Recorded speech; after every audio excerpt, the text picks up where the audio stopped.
તો આકાશી આફતની આ સ્થિતિ વચ્ચે એક મોટા સમાચાર સામે આવી રહ્યા છે। અમદાવાદના સાણંદ તાલુકાના બકરાણા ગામનું તળાવ ફાટી ગયું છે। ભારે વરસાદ અને કેનાલમાં પાણીનો પ્રવાહ વધી જતા બકરાણા ગામનું તળાવ ફાટ્યું છે અને આના લીધે તળાવની પાસેના વિસ્તારો પાણીમાં ગરકાવ થઈ ગયા છે। દેવી પૂજકવાસમાં પાણી ભરાઈ જતા લોકો ફસાયા છે અને તેમને બચાવવા માટે રાહત અને બચાવ ટુકડીઓ મેદાનમાં ઉતારવામાં આવી છે। તંત્રએ પરિસ્થિતિ પર કાબુ મેળવવા માટેની કામગીરી શરૂ કરી છે।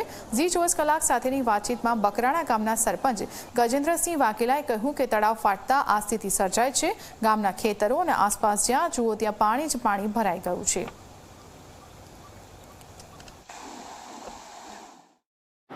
તારીખ 23 ના રોજ સવારે 6 વાગ્યાથી રાતના 1 વાગ્યા સુધી સતત વરસાદ પડવાથી બકરાણા ગામે ઉપરવાસથી પાણી વધારે આવતું તેમજ વરસાદના પાણીથી તળાવ તથા બંધ ઓવરફ્લો થઈ જતા દેવી પૂજકવાસમાં પાણી ખૂબ જ નીચાણા વિસ્તારોમાં આવી જતા ત્યાં એ લોકોને ઘર વખરીમાં ખૂબ જ નુકસાની થઈ।